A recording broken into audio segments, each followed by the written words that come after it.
Detroit in the world. Welcome to another very special episode of Authentically Detroit, celebrating our 1 year anniversary, broadcasting live from various locations here in the city of Detroit, powered by the Eastside Community Network and sponsored by none other than the Ford Foundation. We are now a new content partner to a new journalism and engagement organization called Bridge Detroit, of which we will share more in the coming weeks. I'm Orlando Bailey. And I'm Donna Givens. Thank you for listening in and supporting our efforts to build a platform for authentic voices for real people on the east side of Detroit.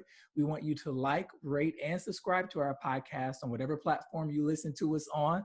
We drop a new episode every single week, so we want you to turn on those notifications. Today, we are celebrating our 1 year anniversary as a show. Can you believe it's already been a year, Donna? It's already been a year. That's so crazy. That is crazy. So today we're looking back on some of our favorite moments and asking our guests, what does it mean to be an authentic Detroiter? Joining us for the celebration today is Candice Fortman. Candice is an authentic Detroiter, and she serves as the Chief of Engagement and Operations at Outlier Media, a Detroit-based service journalism organization. Candice's work and the work of her colleagues gave our show a lot of content over the last year, and we are happy that she is here with us today. Candice, welcome to Authentically Detroit. I am happy to be here from the west side of the city. I'm going to let that one slide. Also joining us for the conversation is Kat Stafford. Kat is a lifelong Detroiter and Eastsider, and she is now working with the Associated Press as a member of the race and ethnicity team and is still based here at home. Kat's reporting over the last year has served as the singular bedrock of our show, and we're happy that she is here to celebrate with us today. Kat Stafford, once again, welcome to Authentically Detroit. Thanks for having me. Thank you for being here. Happy anniversary, Donna. Happy anniversary, Orlando. Hey, I can't believe it's been a year. How y'all doing? How was the weekend? What's going on? What y'all do?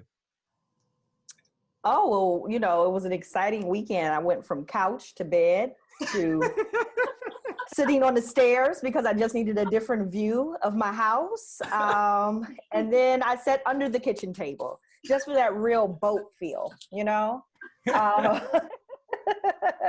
No, but I had a really good weekend in comparison to the other weekends I've spent in the house because of Jill and Erica and Angela and Nikki on Friday. I mean, come on. Black women came to heal this weekend and I needed it and I was there for it. Yes.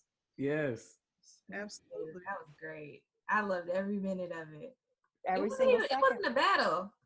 It wasn't. It wasn't. It was just affirmations and, like you said, healing and just sisterhood. Yep. It's exactly what it is when you and I get in the room, Kat. Yes. Yes. I love seeing you two together. It's so great. It was so funny. I saw a tweet that said at one moment in time in the battle, all of Black people all over the world sang the word grits. That's right. Listen, I was waiting for that. we didn't get to the battle until Sunday night on Insecure when Molly and Issa had it out. I mean, that was the battle we weren't expecting, right? I was like, whoa.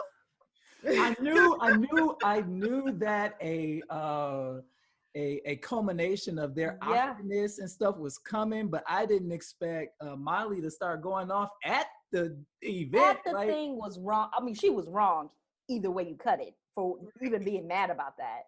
But to cut up at your friend's event that you know she had invested that much time and money, because let's be clear, time and money was out of order. Yeah. I couldn't believe Molly, and then got up. They were getting ready to come to blows. Yeah. So how we end the weekend like that and start the weekend with Black women just uplifting each other and loving on each other.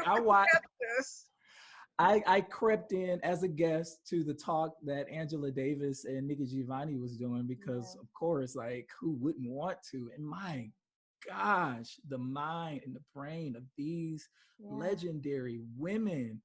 I think, I was talking to a young person over the weekend and they had no idea who Nikki Giovanni or Angela Davis was. And so I went and got my autographed copy of Nikki's poetry and show, it's like we have to do our job in making sure that our folks, our young people know who these pioneers are. Oh my God, what a magical weekend. What's so sad is she's your favorite rapper's favorite poet. Right? Yeah. Yeah. Yeah. And so, it's so funny because when I started really reading contemporary Black thought, intellect, poetry, it wasn't in school. And so we had to, seek that out, but somebody had to plant the seed in me to want to seek it out. I had some amazing professors and some amazing mentors, even in high school, that I learned about James Baldwin in high school and haven't turned back since. But, you need that investment because, man, what a weekend. Mm-hmm. So often the dialogue is controlled by male narratives. Cornel West versus Michael Dyson, and these are the intellectuals. Right. What you see is women being able to bring the firepower, but bring it in a way where they can affirm each other. So that was really beautiful. And then later that evening to see Jill Scott and Erykah Badu just really do it. Like when Erykah Badu's equipment malfunctioned, and Jill Scott could sing her song and started off and then stopped herself, understanding that she had to honor her by finding it in her own library and playing it. So Erykah came back on. That's really the solidarity that we need. And when people talk about us needing women leaders, that's what it looks like, right? It is time for more women leaders because the sisters have been holding it down and really finding ways to affirm each other. So even though I love Insecure, isn't it great that reality was better than fiction on this Mother's Day weekend? Yeah, Donna, I gotta say I agree with that point about women leaders, and I think it's time for folks who occupy, especially Black women leaders. I want to be very specific when I say that. Exactly. Oh, I'm sorry. Let me clarify. It's time for folks, males, Black males, white males who occupy positions of leadership to sort of step back, step down. You've been in power long enough and yield to the brilliance of our Black sisters, because I was raised by brilliant Black women, and you all do it all. You do it all, and there's no reason why the city of Detroit should not be having a conversation in the next mayoral cycle about electing a Black woman to lead our city. Well, here's the thing: we can't be waiting for someone to yield the floor to us because that's not how power works. Yeah, you get power, you acquire, or you take power. And so that means that we have to be coming up with battle plans that don't wait for anyone to hand us the throne. You got to be ready either to take the throne that is there or to build your own. And really, that's the conversation we need to start having more often. Absolutely. I love it. I think we do. I think we also need to combat this thought that some people have that we can't elect a women leader now. We don't have the luxury of bringing on a woman leader because times are hard, right? If you look at the COVID-19 crisis, women are handling the crisis better than men all over the world. And without trying to criticize Governor Cuomo, I'll say that Governor Whitmer is holding her own, and she does not need to turn to the governor of the state of New York for leadership. We're doing what we need to do in our state. We're bringing the numbers down because of leadership where people are threatening her life and she's standing strong. And so this concept that women leaders aren't strong is problematic, but the idea that we also don't need Black women leaders in that space because we have been the foundation of democracy really in the United States. I think that's what the 1619 Project kind of showed us, is that we stand at the foundation of all democracy. We've helped initiate civil rights movements and women's movements for all races. So I really am excited by what happened on Saturday, and it was a perfect entree into Mother's Day. So I had an opportunity to celebrate my daughter, to be celebrated by my daughters and my mother and my fiance. It was a great day for me, even though most of it was, a Zoom virtual day, and that's hard because you want to get the hugs and you want to spend the time. And my mother has a really hard time on virtual platforms. I joke around and say that I'm having some hormonal issues as a result of Zoom because I seem to have more hot flashes than ever. But my mother can't handle it at all. We're going to have scientists look into that. I'm telling you, listen, somebody needs to study this. But, my mother can't handle it at all. But anyway, so that was. Well, happy Mother's Day to both you. Happy Mother's Day, Donna. Yes. Yeah. Thank you. Thank you. Happy Mother's Day to you and to all of the mothers who celebrated over the weekend. There would be no us without you. I keep saying that. You all deserve the world. And to all of the aunts and mentors and other women who pour into our young people, it really does take a village, and the village lifts us all. So I like to celebrate women who give, as well as, because it's not just mothers, right? Mothers are depending on somebody to help raise our badass kids, no offense, okay, to help, instill some knowledge and some love and some guidance. And so I really, most years I give aunt's cards to my sister who does not have children and my aunt who never had children, because they've been so pivotal in the lives of all of us all through the years. And sometimes it's the friend who just takes on the kids. How was your Mother's Day, Kat? It was great. I did nothing, which is what I wanted. You had a Father's Day. Huh? So you got Father's Day, actually, because that's what fathers do. They get left alone. So congratulations, because that's the real prize. It was perfect. Y'all know if we left the mothers alone on Mother's Day, that they'd have a fit. It would be a reckoning. It would be a reckoning. Or you can go down to Arkansas, Colorado, where evidently you took your mother out to dinner yesterday. Who took their mom out to dinner? What state was that? I saw a video. That was in Colorado. There was a video. Yeah, they opened that restaurant. Yeah, and it was open. Without any measurements or anything for any guidance for social distancing. Yeah, they were like, it was busier than ever. I love you enough not to take you to a restaurant. That's how much I love you, Mama. Well, my daughters went to Merrill and brought me some ingredients. Ooh. Champagne. Are they fancy? So, yeah, oh. I had shrimp and grits ingredients. You had good shrimp and grits. Lord, yes, I did. I was very bougie. Yes. Okay. I love it. Hey, y'all, listen, it's time for Fresh Off the Press news that we are thinking about. If you have pieces that you want discussed on Authentically Detroit, you can hit us up on our socials at Authentically Detroit on Facebook, Instagram, and Twitter, or you can email us at authenticallydetroit@gmail.com. Donna, Fresh Off the Press. Well, I don't have any press available on this, but I did want to talk about Ahmaud Arbery. Is that how I pronounce his name? Mm-hmm. I get names wrong. I apologize for that. I should have something I'm reading. But I want to talk about his murder, his execution, and the pain most of us felt just watching. I didn't watch the video. I stopped watching snuff films, and I cannot emotionally handle it. I'm really glad that it's done, because without that video, his killers would still be free.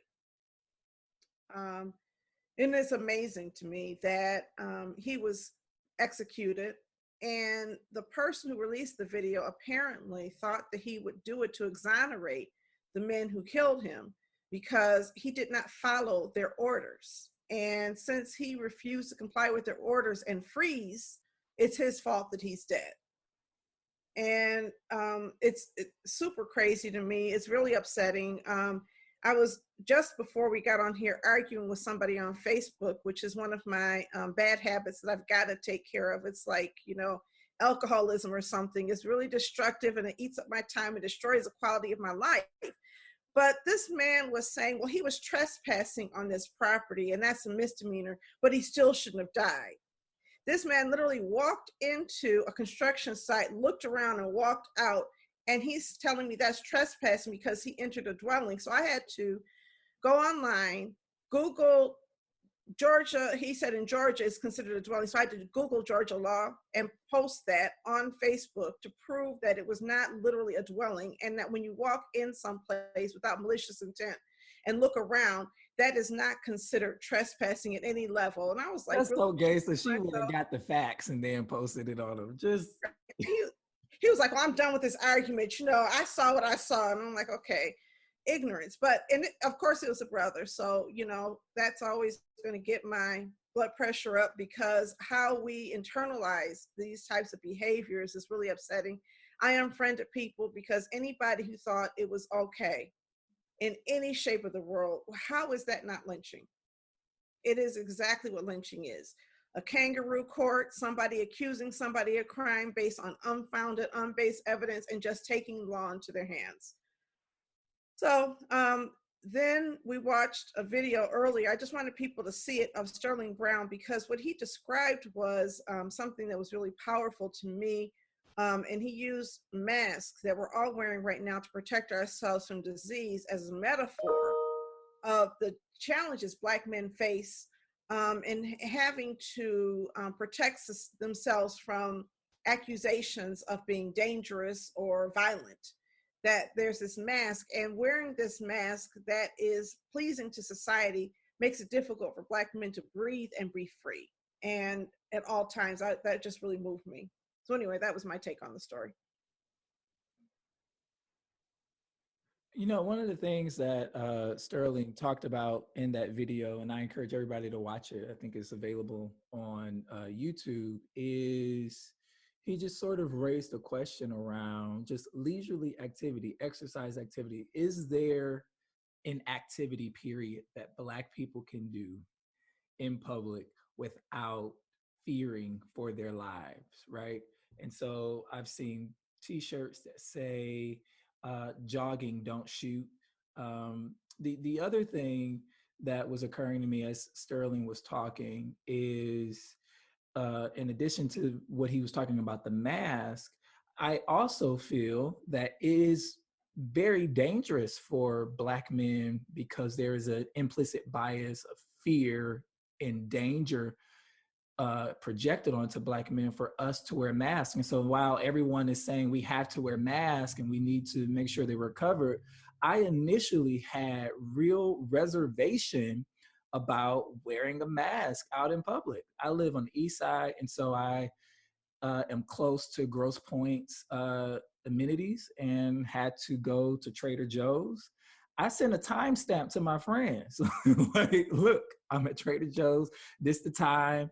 If you don't hear from me in about an hour, you know what I mean? Just taking the precaution, because it's a crazy world that we live in. And so now that we are all being encouraged to wear masks, I think that the bias that we present in danger, it has increased and maybe even emboldened some of the most evil in our society. Well, I think the thing is that, so you started off by saying, is there an activity that we can do without fearing for our lives? And the answer to that has always been no. As long as we are on this soil, the answer is no. And I think for a lot of us, we try to trick our minds into thinking that if we dress a certain way, attain a certain amount of education, look a certain way, speak a certain way, that it removes us from that harm. And, we, of course, know that it's not true, right? You can't be respectable enough to not be in harm's way when the reality is that you are a threat, period. And so that means that everyone who appears to be other, right, has to be on high alert all the time. And the amount of trauma that creates in our bodies, in our minds, we keep that with us wherever we go. We keep that with us in our work, in our play, in our homes. Black mothers having to have conversations with their sons at the earliest of ages about how to conduct themselves in ways that might keep them from harm. Those are not the same conversations happening, in many of the Grosse Point homes, right? And that is, that impacts us. And we see the impact of that even right now. And when I look at, and I know that you're going to talk about this, so when I look at Kat's work, right, what I see are historical markers of trauma, right? When you talk about what's happening in Detroit, when you look at the numbers, the COVID numbers, high blood pressure and diabetes, all those things are interconnected, right, to our inability to access good systems and to live in a country that protects and keeps us safe. Those things are absolutely connected to one another. You don't get to the story of that Sterling K. Brown was telling with that mask. is the same story that Kat is weaving through her work, and that so many others are weaving through when we talk about systematic oppression and the weight that it carries on people of color, and specifically African Americans in this country. Yeah, it's really something, and it does. I have been saying this for a while. It does something to the psyche, especially of black boys and girls who habitually see these images on video of folks that look like them being executed for no reason at all. And I understand that folks want that to be seen, just like Mamie Till wanted Emmett Till's body to be seen. I understand that. But in just the culmination of the climate that we're in, dealing with this pandemic, and then Ahmaud Arbery is like, I can't take one other thing. You know what I mean? It's like, therapists, you doing virtual appointments? Let's go. Like they are, and I you need should it. sign up. Come join me. I have one. No, I think that somebody needs to see. We need witnesses to these events, right? And so I'm not at all opposed to having these things witnessed, because without witnesses, that's how people get away with it. But I am not volunteering to be a witness. Everything is not for everybody, and it's not my role. It literally makes me sick to my stomach, and I'm not functional when I get that upset. It takes me, like, I don't know how, Kat, how do you do it? When I first saw that story, I'm gonna be honest with you, I left that story on the shelf for about a whole week. I kept seeing that picture and I was like, nope, not today. I was afraid to open it up. And yet there you are, breaking news and looking at things. So yeah, how do you do that? That's a great question. I don't know. I mean, I think writing that story about Detroit and how Detroit is collectively grieving, it was funny because I saw, Candice, you were on a radio show and you basically were saying a lot of what I was feeling as I was writing this story about how it's impacting Detroit, and how you're a journalist, but you're watching something so terrible unfold in your hometown, and people that you know are dying, people that you've respected, people that I wanted to interview at some point. I no longer have that opportunity to just get to know them or be a friend. It's hard to capture all of that and still maintain your role as a journalist. So when I wrote that story, I wanted it to be as authentic as possible. I wanted it to resonate with Detroiters, and I wanted to use my new platform in a way where I could show the rest of, really, that story went all over the world. It shocked me how much response I got from people who were like, wow, I had no idea that this is how it's really impacting people. And it's hard, and I try to practice as much self-care as possible, talking to friends, talking to my mom, my dad. I mean, just keeping that group of people around you. But I feel like I got into this business for a reason, and I feel like my voice is to amplify the voices of others who don't have a way, who don't have an outlet, who, to be frank, mainstream, predominantly white media just completely ignores these people, and when you do see them, it's always through the lens of grief. You don't really get to see that cultural history, or like Marsha Battle Philpott said in my story, the connectivity of Detroit. I really wanted that to be the takeaway. I wanted the resilience that Bishop Edgar Van talked about. I wanted that to be the takeaway. We have all of this trauma, this deeply rooted trauma, but at the end of the day, Detroit is just such a unique place, and I really wanted that to be the takeaway for people. I hope that's what I conveyed, but it's so tough. It's tough. Well, it was your stories are wonderful, and I really want to thank you for that. And Candice, I have a question for you, but before Kat gets done, I just want to just add on to that question a little bit, because when you write these beautiful stories and make us all sing, you then are subject to all kinds of racist attacks and threats. And so, part of it is bringing in this, dealing with and seeing us as we are, and then reporting on it. And the other thing is like defending yourself in some ways against all of this, so that you have to wear some kind of mask just to sanity. Yeah, and it's always been terrible, but now that I have transitioned to the AP, it's like on another level. It's like I'm getting like people. Yesterday, I had to go through Instagram posts dating back to like maybe 2018 or whatever. People have found my Instagram page and just started posting all these terrible comments, you know, about me because they read a story. They're finding my personal email address and just, you know, sending me just hate-filled messages. People calling me the N-word on Twitter. It's just, it's crazy. But, you know, every now and then, you know, I share these because I want people to know, especially a lot of my white coworkers, a lot of just white folks, period. I want them to see that this is what we deal with. Black journalists, we deal with this every single day. Just us trying to report the facts. I mean, they get vitriol too, but it's nowhere on the level that we do, and it's unacceptable. And I haven't quite yet figured out how to handle it. You know, I don't give these people too much energy because they feed off of that. They never show their faces, and I just fight back by continuing to report the facts.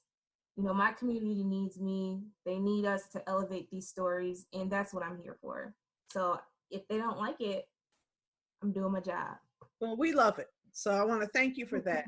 Candice, Outlier Media has a very unusual way of capturing our voices and making sure that we're actually literally heard. Can you talk about your process for developing your story? Sure. So Outlier uses a methodology for our reporting where, first of all, we do an information needs assessment. So we did one in Detroit, and we did one specifically around COVID, right? And so we find out what do people need to know about in order to make informed decisions about their lives. So when we did the information needs assessment around COVID, food insecurity came up as the number one thing people needed information about, which was different than what we had seen when we had done it previously, where housing was the number one information need for Detroiters. And so we look at what those information needs are, and then we do reporting based on those particular subjects. And then people can text us. So you can text Detroit to 73224, and you get a menu of options. So say you want to know about food, you want to know about housing, maybe you are living in a house where your landlord is still trying to evict you, even though we know that there's an eviction moratorium. You can get information to help you. And then always, if what we already have in the system doesn't help you, we have an option where you can talk directly to a reporter in our newsroom. And we get a lot of stories that way. And then we do those stories in partnership with other newsrooms like Bridge Detroit, in Bridge, Michigan, the Free Press, the Detroit News, and including some national partners. And so what we find is that we're able to get stories that truly do go unheard. There was a story recently about people who are living inside of hotels or Airbnbs, right? And they were still being evicted because hotels and Airbnbs were not covered under the governor's emergency moratorium, right? And so and the reason we found that story is because somebody who was living in a hotel texted our system to get help. We were able to not only get them help, but also get their story elevated. And that means their story and the story of many others who were in that situation.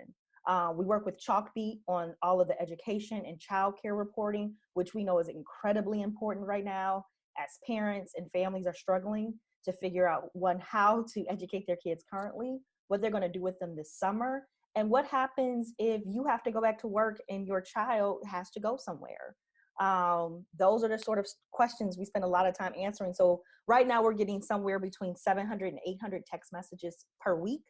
And about half of those people want a direct answer from somebody in our newsroom. And we always follow up within 24 to 48 hours. Orlando, is it too soon for me to have some questions for you? Just a little bit, maybe a week too soon. But what I can share publicly is that I have taken the position of director of engagement for a new journalism and news organization called Bridge Detroit. Bridge Detroit is a partner to Outlier, is a partner to Bridge Michigan, a partner to the Free Press, and a partner to this show, Authentically Detroit, a content partner. And so we will be announcing formally at the top of next week and send out a presser a little bit before next Monday. But one of the things that you can expect from me is to see me out there. You will see me, you will hear from me asking questions, sort of similar to the outlier model, getting those information needs and leveraging the expertise and the skill set of our reporters in our newsrooms to get priority news items to Detroiters who need it. So yeah, I'm excited. I'm excited about that. I'm excited. So yeah, this is the first time I've said it publicly. I haven't been able to say it publicly I yet. know I'm really excited to have you tell that story for why you left, so people won't think it's me anymore. Um, Donna treated me so bad, y'all. I had to. No, of course not. I wrote it all over the blogs. I wrote it everywhere. Smear campaign. You think we could get on the show week after week and fake it? Come on, y'all. Nah, we're authentic. It goes against our name. Yeah, it does. I'm just joking, but Yeah.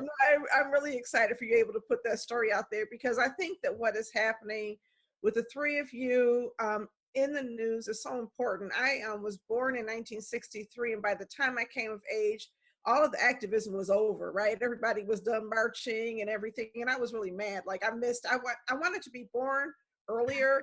Like, why did I get born so late? How come I couldn't? I wanted to be a Panther or something. Come on now. I was like, when I turned 18, Ronald Reagan became president of the United States, and a lot of Black people were really caught up in this whole Megan thing. You think Candice Owens was bad, but just imagine having all of your classmates trying to buy into this. So I was this radical voice that people made fun of, and they used to try to insult me by calling me Angela Davis, which I never felt insulted by. But the thing is that now it's 2020. And we are ushering in this brand new era of activism. And I'm hoping that it's going to be even more informed and impactful than the one that just preceded my opportunity to get involved.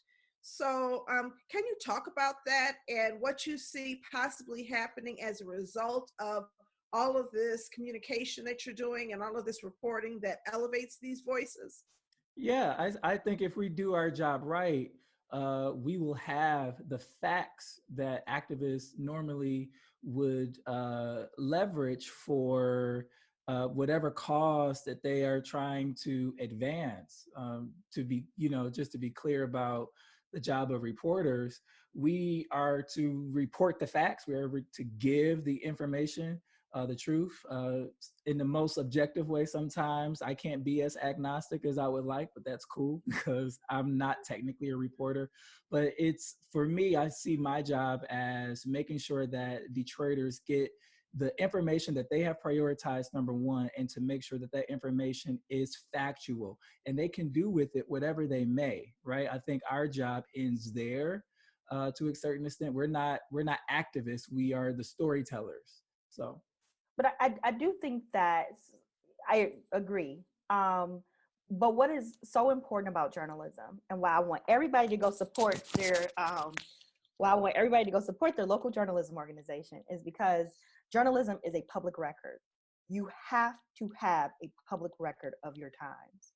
Right now, what we are learning and what we're recording about this time will help to inform people 20, 30, 40, 50 years down the line, right? It's the same way when I can go back and read Ida B. Wells, I can understand how I can use my place in this earth to impact people in a very real way. This is wonderful journalist, Lewis Wallace, and in their work, they talk a lot about the idea of journalism and objectivity, right? And how it's always been false, right? White publications have always written for power and to power, right? And that's not seen as being, as losing objectivity, right? And so the same can be true if you're watching people in your community be lynched. You can use your platform to stop those lynchings, right? And that is exactly what we saw Ida B. Wells do with her illustrious career. And we should all be so lucky to have that kind of impact. I don't know if we will, right? I don't know, but I do think that we are headed into an interesting time in history. This pandemic is coming at a real, and also creating this sort of interesting storm. So you have an economic crisis, coupled with a health crisis, something we do not see very often, that none of us have ever lived through, right? Especially one where the causes are the same, right? The cause, it comes at the same time. And so what that does to people, I have no idea. We are starting to see what it does to some people who would like to be able to go outside.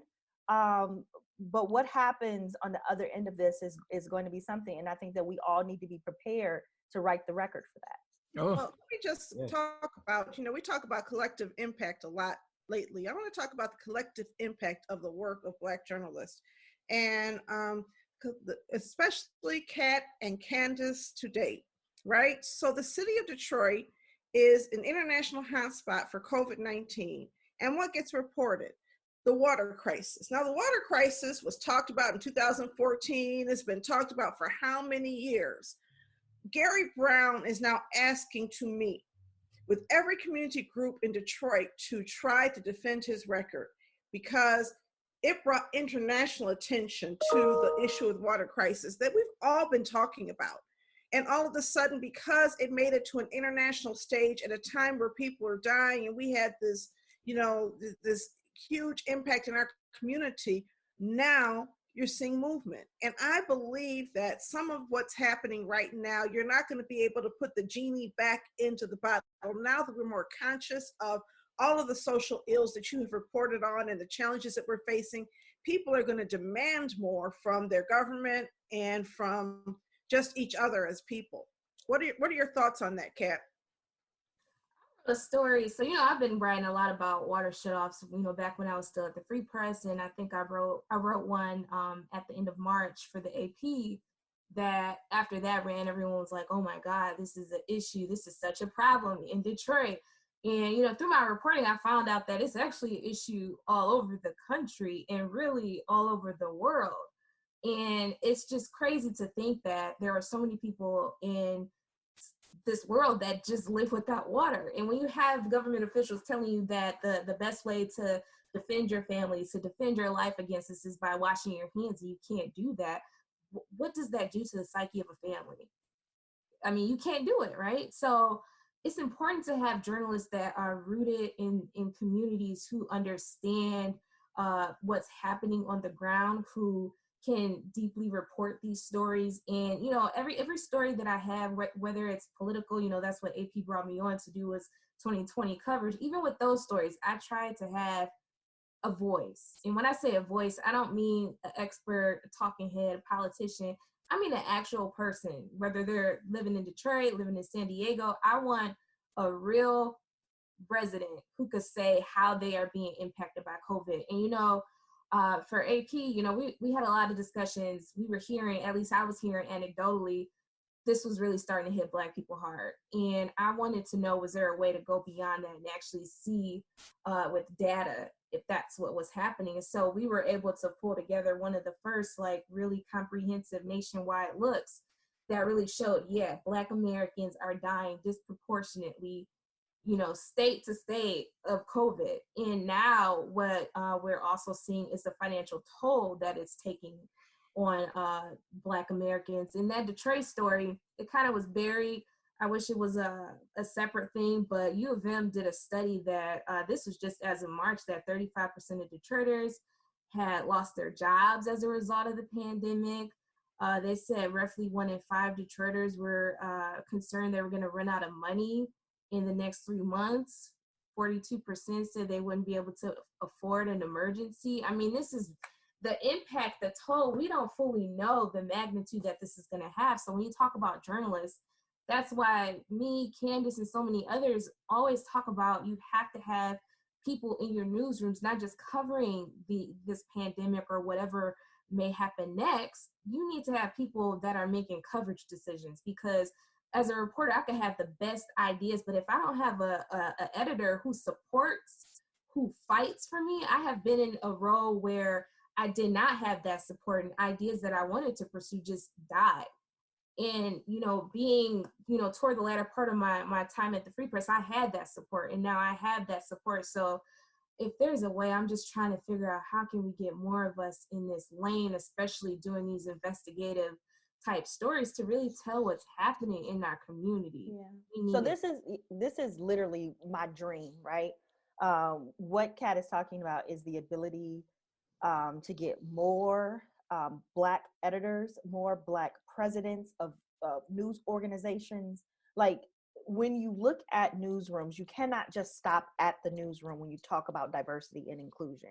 It has to go through every single level of that organization. Right. If you get to the top and everybody on the board of that organization is white, you still have a problem. That's right. If everybody over the money is white, you still have a problem. Like, all of these pieces are interconnected. Newsrooms work in this very interconnected way. And you need to have diversity at every single angle of those newsrooms. And when you have the kind of ecosystem we have now for journalism, where the money is very funny, and I'm going to tell you, as somebody who runs a news organization, the money is very funny.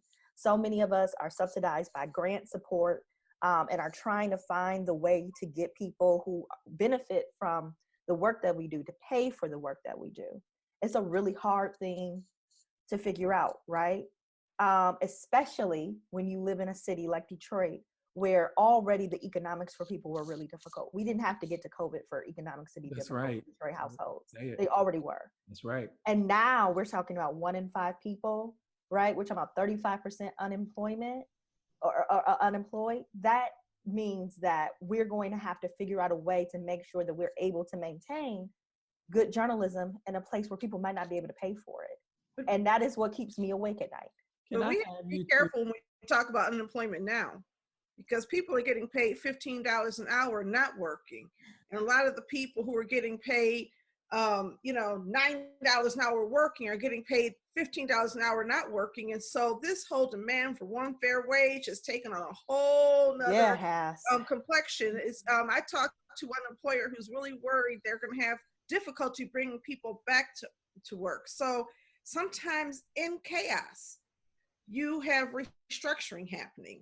That's a time where we can start looking at trying to push for fundamental structural change, because the structures we're used to, those are all broken now. And that's a great point. I was just going to add, in that water shut-off story that I wrote, we also wrote a story about rent and evictions, foreclosures. And one thing that a lot of the activists are now saying, Monica Lewis Patrick locally in Detroit, especially, they're saying, what this is showing us is that the very things that these power structures told us could never happen are indeed possible and can absolutely be put into effect. So what this does is level the playing field for a lot of these folks who have been fighting for a water affordability plan, who have been fighting against, these evictions and foreclosures. Now it really gives them this seat at the table to say, you said we couldn't do this, but look at what's happening right now. And that's when I talk about revolution. You can't put that genie back in the bottle. I stayed home and made more money than I did when I went to work. Now try to get me to go to work. I mean, now you're talking about labor activism and really people having an understanding that by making a shared demand, they can impact change. And when people feel powerful, I was a poli-sci major, and I learned that anytime that you had a revolution, it was not when people were feeling most dispirited, when they lost everything, but when their hope and expectations were raised and then challenged, and you tried taking it away, that people were really ready to fight. And so I'm not saying I want a revolution. I'm saying that I want some type of change that is revolutionary in nature so that we have more equity in our society. Because going back to normal is going back to broken and powerlessness and voiceless. You know what I mean? Candice and Kat, you both sort of made a plea for more of us to occupy positions in news organizations at every level. And I want to say that there is a narrative that's out there that journalism, at least the business of journalism, is dying. What do you say to that for young folks who are coming up, who may consider this career, but may not see it as viable or sustainable? What do you say to that?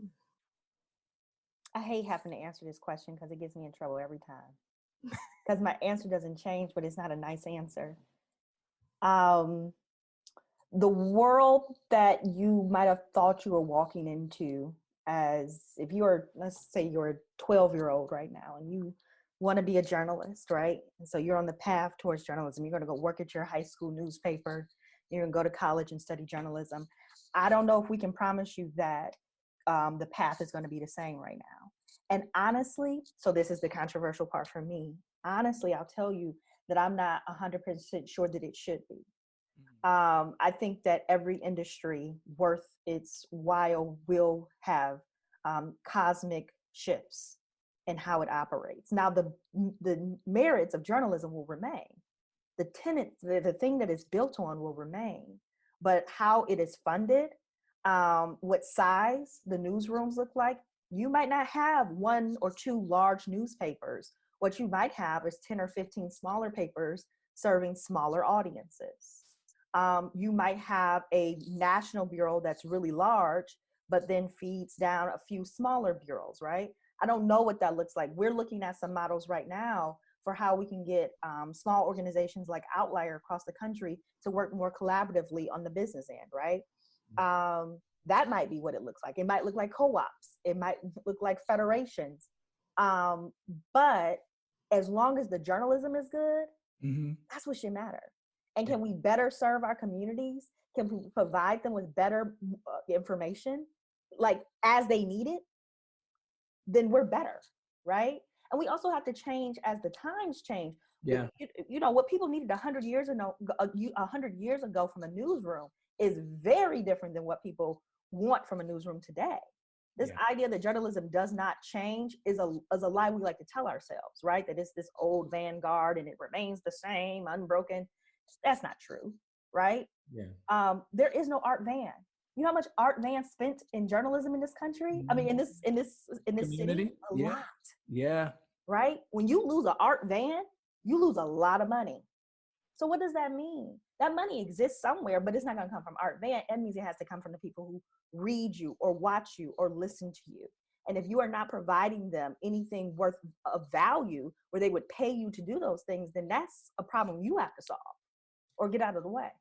So if you look at the history of the Western world, before the printing press was created, information was controlled by the priest, the pastor. Nobody had a Bible, right?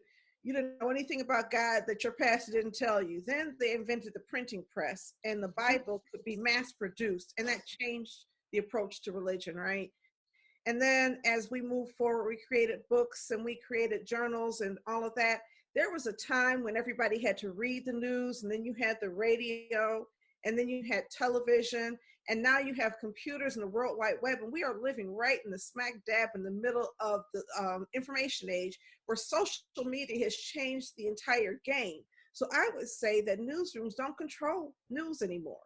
Newsrooms can influence news, but only if they do it correctly. If newsrooms get too far from the issues that people want to hear and people believe, and if you don't have authentic voices like Candice and Kat telling Detroit stories, we just ignore them, right? Because nobody's going to, and now Orlando telling these Detroit stories, we tend to just ignore them. And I see more people, what was that ridiculous video, Plandemic or whatever that crap was?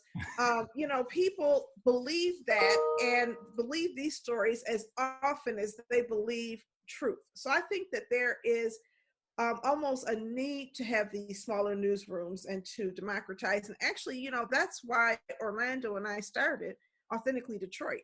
Speaking of our anniversary. Hey. A little over a year ago, we were just sitting in the conference room where Orlando used to work, and we were having a conversation about. She's so shady. So shady. Yes, I kid. Every day. We were sitting in the conference room in my workplace, and just kicking and saying, we used to have the Pipeline newspaper, right? And so a lot of people said, bring back the Pipeline, because the Pipeline shared important news in our community. We helped break news stories. And it's like, do people really read physical newspapers anymore? People read online news stories much more often than they read physical news stories, right? And a lot of people, unfortunately, don't read a lot. And so we wanted to create a platform where we could share information with people in a way where all you have to do is download the app and listen. Now, we learned something over this past year, and that is we have to teach people what podcasts are sometimes, because wherever you get your podcasts, and people are like, I don't know what that is. So anyway, we have to do a better job of spreading and teaching that technology to people. But I do think it provides an opportunity for people like you, Candice, and you, Kat, and Orlando, and others to come on and to humanize and let people get to know you so that when they read about something that you're saying, they trust you. What do you think about that? That's a great point. And, in addition to what Candice was saying about, the journalism having to rethink its entire funding model and what that looks like and all of that, I think newsrooms need to really take a deep look at themselves in terms of the coverage that they've provided communities, and the fact that we shouldn't just be reporting on communities. Our reporting should be for the community, of the community. Talk that talk, Cat Stafford. Yes. It's just something that I've been thinking about a lot, and when you don't see yourself reflected in these stories, when you don't see yourself in these newsrooms, why would I bother picking up the newspaper? Why would I go to your website? Why would I tune in to your TV show if it's clearly a product that's not for me? So when you think about the fact that our demographics are changing so quickly just nationwide, and when you know that Detroit is a majority Black city, come on, who are you reporting for? So I think that needs to be the start of this conversation that a lot of these people have, and realize that you have not been reporting for the community that you supposedly serve. And if you can't have that conversation, that reflection, you're going to fall by the wayside, because people don't owe you anything. And I think that for a long time, journalists, this is my controversial thing that gets me in trouble. I think a lot of journalists feel that they provide this service that's, so important, for which it is, but you can't tell the community what they need to know. You need to be asking them what sorts of stories would you like for me to be telling? That's what right. Stories resonate with you? What do you need to know? How can I service you? And I think we've lost that. The ego on some of the folks that do this work is incredible. And they think that without their voice telling that story, it wouldn't even exist. These stories existed before you walked into that neighborhood. Come on. And somebody was telling them across the kitchen table. That's also news, right? Oh, that's right. The water crisis existed, and people chose not to tell that story, right? And certain newsrooms decided to shape that story and distort that story and muffle certain voices. We've had emergency management. Where were the stories there? We've had so many abuses where before Kat went to AP, she was at the Detroit Free Press breaking news about what was happening with the demolition program. But you had to have a newspaper decide, we're going to break this story. For so long, Detroiters have felt like there were stories. We talk about it among each other, and we don't expect to read these true stories in our newspapers. And so, again, why should I trust you when you were asleep at the wheel, when both the Detroit News and Free Press endorsed Snyder, for example? And then you come around on the back end and say, you know what, well, we thought he was better than this, or we expected him to be a better man after the first time around. I think that we have trauma that we're living with right now for how our politics and our news organizations let us down as a community. So you have to earn that trust back. Oh my gosh. So we've had this conversation about the fact that there has to be a journalistic reckoning, that there have to be some apologies made for generations of damage done to communities of color in newsrooms. That is a story. The trauma done by journalism is not a conversation that we have often enough. And I also just want to say very quickly on the conversation about funding. I think that you're going to very quickly soon start to hear news organizations pushing for public funding. So looking at the Corporation for Public Broadcasting that funds right now public media. So your local NPR station, so WDET. You're about to start hearing conversations about what it would look like if that was opened up and you had public funding for all news organizations where people had to apply for that funding. Looking at journalism as a public service the same way you would look at the post office. It would be funded the exact same way. As a matter of fact, I read a great article about what would happen if when you refund the post office service, you add journalism in as a wing of that same service. So basically journalism would fall under the post office. It was a good proposal. I love it. Wow. Well, I think this is the perfect segue to wrap up our Fresh Off the Press segment and move on into our discussion about our 1-year anniversary. We got Candice, we got Kat, we got Donna, we got the spirits. What you drinking over there, Donna? I saw you drinking something. I'm drinking a strawberry banana smoothie. It looks so good. It looks amazing. It is amazing, but unfortunately, yes. I mean, not but unfortunately. There are no spirits here. 1 year of Authentically Detroit. We just sort of came and started, and we find ourselves here. So I want to, push the question out. We have about 15 minutes left. What does it mean to be an authentic Detroiter to you?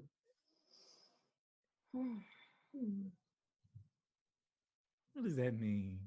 That's a good question. Yeah, it is. Oh, man. So one of the things that, I would just, offer as you all think about it is the need that we saw was we wanted to bring very sometimes academic concepts. Like Donna and I have the privilege to read all of these books about the city. We have the privilege to go and hear talks, and it's very academic. And a lot of our residents don't have time to read the way that we do. And so one of the things that we knew that we wanted to do was provide this level of education that we were receiving in a relatable and real way through Detroiters who experience and live in the city of Detroit, right? And not do it in a way where it was in a 30-second time block, right? Because you can only get so much in at Fox 2, you can only get so much in at a Free Press. But we decided that we were going to spend time talking about some of these, very weighty subjects that touch Detroiters. Detroiters didn't have time to necessarily read Evicted. Some of us did, but a lot of folks didn't. But we had time to read it. What is our responsibility after acquiring that kind of information to make sure that we disperse it to Detroiters? And so for me, what it means to be an authentically Detroiter, especially on this show, is just not gatekeeping the information, but filtering it right on through so that people can make educated decisions about their quality of life and where they live. Kat said something on Facebook the other day, and it was great. Cite Black residents, Black people as experts in your stuff. Please, for the love of God. Please. For the love of God. Yeah. So, yeah. And Black experts, like if you need to find an epidemiologist to talk about this time, can you please go find one that is Black to talk about Black cities? Because they exist. They exist. They really do. I worked with some at University of Michigan. Go ahead. Yeah. I would say for me, I had to really think about that question, Orlando, because clearly I know you know how I feel about this city, but that's not going to be enough. So I realized that it really comes down to this. The feeling that I had last year watching the Detroit Youth Choir on America's Got Talent, the joy I felt for those children, like true, like womb joy for those babies. And I watched and I know a lot of their parents, and I cheered with them on Facebook, and I was excited for them and rooting for them and pushing for them. And even when they lost that spirit that they had, and the joy that they still brought back home and how we celebrated them, it is the exact thing I feel in sadness right now for the city. So the ability to feel that much extreme joy and also extreme grief for a place, it means that it is sitting inside of you. Detroit for me is a living, breathing body. It is not buildings. It is not individual people. It is all these things that make it an environment that sits in you. And it doesn't matter where I go in the world, it comes with me. If you know me for more than 10 minutes, you will hear the word Detroit come out of my mouth. That's right. It just will fall out, right? I was talking to a journalist that works for National NPR who's from Detroit. And she says that she was like, people are always like, well, you're going to know she's from Detroit, so she's going to tell you she's from Detroit. That's a beautiful thing. We rejoice in being from this place. Yeah. Right? Yeah. And So much of that is because so many people disvalue the city and the people that it creates and it makes. And what we know is that they are incredibly valuable, and this land is valuable. Hence, what you see happening all around you in the economy, right? There is value in this place. And so when I think about being an authentic Detroiter, it means that I hold its joy and its pain in equal form. Woo! Poetic. I don't know how we can go after that. Right. No, but it's so true though, Kat. It's that's it. I That's often have this conversation with Chase Cantrell about our city. And one of the things that we just come back to, like, this is a city that makes you laugh, it makes you happy, it makes you joyful, but it's a city that grieves you. It's a city that makes you want to cry. And Candice, you put words to it when you said it is a body. It's more than just the land and the buildings, but it is living. Right. Uh, So, yeah. Go ahead, Donna. Sorry. somebody who moved out of Detroit and lived in Southfield area for many years and came back to Detroit in 2014. I remember I was out somewhere with my son and I told him, I said, Detroit has some of the best people and some of the worst people you will ever meet.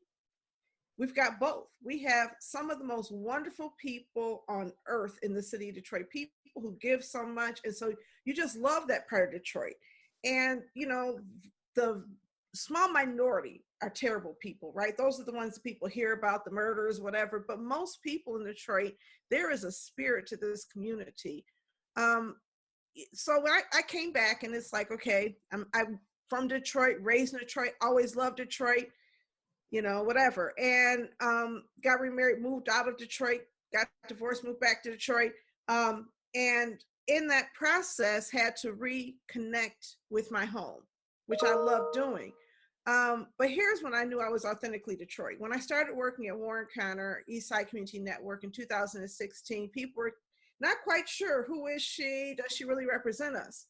And I had an opportunity, I think Orlando was with me, to go down to the city of Detroit to meet with some city officials and to share some complaints and concerns raised by residents on the east side of Detroit. And I was sitting in the room full of all of these powerful people, and a lot of people, I think, were a little intimidated, and I spoke up and I spoke on their behalf. And they were shocked to hear me speaking and advocating and really talking truth to power on their behalf. And they came back and it was like, okay, you can trust her now. She's a real Detroiter. And so I think you're authentically Detroit when Detroiters say you are authentically Detroit, when what you are and who you are resonates with them. There are people who've lived in Detroit their entire lives who are not authentic about it, right? There are people who live inside this community and have oppressed people inside this community and exploited and looked down on each other. But to me, the authenticity is based on the connections that we have with the people in this city across geographical divides, east side, west side, because Detroit is Detroit, right? I love the west side and the east side. No offense, Orlando and Kat, but also across economic lines, right? And across age groups. We are Detroiters and we have a certain amount of pride and a certain amount of responsibility to each other to maintain this thing that has always been a little fragile, and that is our well-being. One of the things that I've found out traveling for the German Marshall Fund is that Detroit is all over the world. We are literally all over the world. Our people, our music, our culture, our pizza, all of a sudden. Our pizza. And you want to know something, Candice? I don't know if I told you this. I ran into a classmate in Bratislava, Slovakia, in Detroit, from Detroit. Yeah. It's just like, that makes sense to me. We're all over the world. Yeah. You can't escape. You can't run from Detroit. Detroit is going to follow you. Oh, man. I was in a Harvard Summer Leadership Institute in 2002. This is before I grew up here. I never really went to many places, but I was in this thing where there were 50 of us at Harvard studying leadership at the Kennedy School of Government and also the Divinity School. It was a shared program. And every time I opened my mouth, people in the room around there would be like, yeah, she's from Detroit. She acts Detroit. So I found out that, and I didn't know what acting Detroit meant, because I assumed that all people were like us. But I think there's a certain amount of Black pride that comes in Detroit, a certain amount of self-possession and confidence in how we present ourselves. I mean, we grew up owning this city, right? This was our city. There are not places in the world. Like if you grew up in Chicago, you may have loved Chicago, but it was not your city and you knew it. Same thing with New York, but Detroit was ours. And I think right now, authentic Detroiters are trying to fight to make sure that we do not lose our hold on this city and become strangers or passive members of the community. This is our city. Yeah. Still don't know what to say, y'all. I'm sorry. Kat, let me ask you this, Kat. Beautiful thing to say, and I can't, because Detroit is everything. I mean, Detroit is me. You know, I feel like it's so much a part of who I am. Everything I do. I mean, everything I've learned, the type of writer I became, my experiences growing up, all of that came together because of my experience growing up here. And I don't know, like, it's just like one day I feel like I'm gonna write my ode to Detroit, you know, just this love story that I have. You know, there's been so much good, bad, in between, but that's Detroit. And I just feel like it's like the worst kept secret in the world. I mean, everyone has some sort of tie to Detroit. It's just an amazing city. I love the people. I get tired of the national narratives about how bleak everything is here, because it's just beautiful people here, a beautiful city. And I'm trying to find more ways to show that side of it. You know, I do a lot of the heart hitting stories that definitely need to be told, but I also want to show the good things. You know, I was talking to a friend the other day we were reminiscing about how we used to sneak out of school and go to the strip back in the day on Belle Isle. Mm-hmm. Absolutely. Just like those memories, you know, the auto show, dressing up, like our culture is everywhere. That's right. I mean, it's the culture. Yeah. I'm us by our dress. Yeah. Oh, absolutely.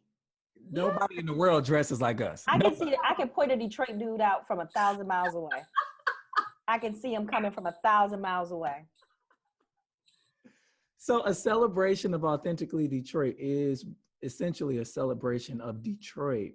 Kat, I want to ask you this question because you have been like our unofficial co-host over this last year. You've made probably as many more appearances than anybody. I think Marlo comes in after you. Talk about your experience with us this last year and being sort of, you know, the bedrock and the anchor for a lot of the content that we discussed on this show. I love you guys. It's I think newsrooms, the way that they are in Detroit, I'm speaking about the legacy ones, you know, they can only do so much. And I think what this podcast has done is really created a safe space, a place for Detroiters, and not even just East Siders. You know, I've talked to a couple people that live, you know, all over the city who tune in to certain episodes. It is a place for them to not just get information, but to going back to that culture comment I made, to really feel that authentic Detroit feel, that conversation that, you know, only two Detroiters can have together. And so when I think of this podcast, I just think of it being, it's turned into something that's really a true service for the community. I'm so fortunate and glad that you guys have had me on so much. I mean, I listened to some of the episodes and I'm not even on there. That just speaks to the power of what you guys have created in terms of getting some of these great Detroit voices to really dissect and break down some huge issues in the city, whether that was foreclosures, the blight bond. I mean, you guys have been a part of all of these major conversations that have happened over this past year. So kudos to you guys for starting something that I think is really beneficial for Detroiters. Candice, Outliers contributions have contributed to many stories as well that we've covered on the show. And you talked about your love for Detroit. And I want to ask you, is that where your drive and commitment for telling authentic Detroit stories come from? this living, breathing thing that is Detroit? Yeah. So I had to write an application recently where I had to write a personal essay. And one of the stories I told, my mom was the block club president for our neighborhood off Livernois and Tireman when I was growing up, forever, basically. And she bought a computer, our first computer, back in 94, 5, somewhere in there. And the first thing she had me do, we didn't have words for this, but basically she had me create a newsletter for that neighborhood. Mm-hmm. And I printed it off, and I used a lot of clip art because, I could. And so we printed it off and put it in people's mailboxes, right? My mother was my first assignment editor. And so that assignment was to tell people that there had been a change to the way trash was going to be picked up. It was a necessary piece of information to give out at that time, right? And so I go through telling how when you allow the community to be your assignment editor, you tell more important stories, you tell more useful stories, and you tell more authentic stories. And so I always think back, like anything that you see in me that is a love of Detroit and community is a direct reflection of my mother. I am literally my mother.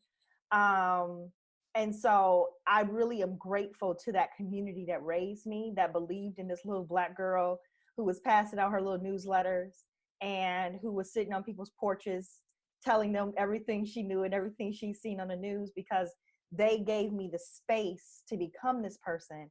And that means that Detroiters literally raised me into this person who gets to run this newsroom to serve them. It's a whole circle, right? It's this cycle of people loving on me and me getting to love back on them that drives me and keeps me here. I was recently thinking about leaving Detroit to go have another experience somewhere. And I still think that time could come eventually, but what this city made me follows me. And there will never be a time where I'm away from this place that I won't be here. I'll always be here. Mm. And even if I leave, I'm going to be somewhere trying to steal resources to bring back here. So I'm just really grateful to have had the opportunity to be raised by this city. Last question, we're running out of time. Donna wanted to ask the question, how important is it to have a vehicle like Authentically Detroit? And why is it important given the recent growth in Detroit's journalism community? I can't believe like we are even considered to be in that space now. That's, but yeah, that's the question. That is, yeah, you should be. And that's the thing, right? That's what Kat was getting at, that we have deluded ourselves into thinking that we're doing a job that is unteachable, even though we were all taught how to do it. And that cannot be done in community with our community, right? That's ridiculous. Mm-hmm. And so what you all are doing is turning that narrative and that thought on its head, right? That we all have a space to tell what is happening in our community. That's no different than what happens when the mics turn on at WDET, right? And I know that because I work there, so I can say that. What you're doing is a service to your community. And you do it with journalists, and you do it with the community, and you do it with business owners and activists and artists and all these other folks. And that's what all newsrooms should look like. Wow. And unfortunately, they don't. Wow. Kat, you good? Yeah, I'm sorry. This is just an amazing conversation. And I just, even in this pandemic, I feel like you get so isolated, and it's so important to have moments like this where you can just really have a robust conversation. So I'm sorry. I'm just like soaking up everything you guys are saying right now. But I think what you have managed to do is really fill a void that has been here for quite a while. When I think about the East Side, especially, that is, you hear a lot of, jokes, people make fun of it, and, you might laugh, but people make it seem like the East Side is this barren place. It's just, blighted homes, empty lots. There are no people, or the people who are there are wild and quote unquote ghetto, or whatever. And, I take issue with that. Detroit, the East Side of Detroit is beautiful. There are many beautiful neighborhoods, community gardens that were started by the community. And neighborhoods built by their community, like literally by hand. They literally saved their neighborhoods. They kept their neighborhoods thriving. So I think one thing that you have done is just completely burst through this narrative that the East Side does not have these vibrant and rich neighborhoods, these vibrant and brilliant people. And I think that for me, that is the most amazing thing to come out of this effort that you two have done, is you have really shown that. And you know, I've had conversations with some journalists who secretly they tune into this and they're just blown away by the conversation. And I'm like, why? This is Detroit. This is how we are. This is how we communicate. You shouldn't be surprised. And that just lets you know that it's because they're not really out in the community and doing that community-led, that community-driven work that we have been talking about so many times. So for me, when I think of Authentically Detroit, when I always reach out to Donna, when I reach out to Orlando, hey, do you have someone who I could talk to for this story? You guys are really pioneers in the regard that you have started something that I think is really going to benefit the community for quite some time to come. Thank you. I have to say that every time we schedule a show, every time after the show, Orlando and I end up texting each other, and sometimes we just cry. It's very humbling to have people who we admire be willing to come here and share with us like this. So this could not be a platform without people like you, with the stories that you break that allow us to repeat them, and also with the insights and the issues that you elevate. We really appreciate everything that you do. And thank you for coming here today and celebrating with us our 1-year anniversary. You know, I celebrated Mother's Day Zoom. Now we're having another Zoom party. Thank you. It means a whole lot. Yeah. So if you have topics that you want discussed on Authentically Detroit, you can hit us up on Facebook, Instagram, and Twitter at Authentically Detroit, or email us at authenticallydetroit@gmail.com. All right. So we got a couple of shout outs before we get ready to go. I want to shout out, right before we went on, I saw that Chastity Pratt Dawsey, good Lord, an announcement. That's a huge announcement. What is her announcement? Go ahead, Candice, you tell it. You do it. You probably know better than me. She is going to be the bureau chief, meaning the editor of education for the Wall Street Journal. But more importantly than that, she will be doing that job from Detroit and centering Detroit in that work. Chastity, when she left to go do the Harvard fellowship, I knew that whatever happened after that fellowship was going to be remarkable. I don't think I dreamed quite this big, and I should have dreamed this big, because this is the level of talent that she brings to her work. And what that is going to mean for education reporting in this city is, I can't imagine. I'm really, really, really happy for her. So excited. I am too. I love Chastity. I want to also shout out Michael R. Jackson, Cast Tech Oh, yeah. for his off-Broadway musical, A Strange Loop.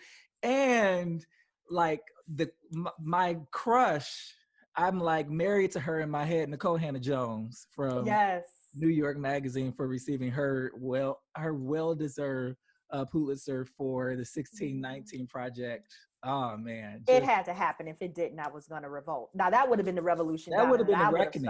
That would have been the reckoning. Right? Yeah, that had to happen. You know, I've spent a whole week cheering on technicians, and I'll tell you, as a crusader, that is incredibly difficult for me. But you know, I'm not a hater, unlike the technician, and so I recognize good work when I see it. That was good. I feel you. You ain't gonna get no pushback from me on that one. No pushback. They're gonna come for it. Leslie Andrews, we sorry, we love you. Jen White on being named the new host of NPR's One. Listen, that was the other technician I had to congratulate. It was a very difficult week for me. Yeah. And I want to shout out one of my best friends since high school, Janelle J. Gary. We love you. We're praying with you. She lost her mom to COVID-related illnesses, and we buried her over the weekend. So we say her mom's name today, Geraldine Gary. Donna, you got shout outs? Anybody else? You know, I'm always so ill prepared for this part of the show.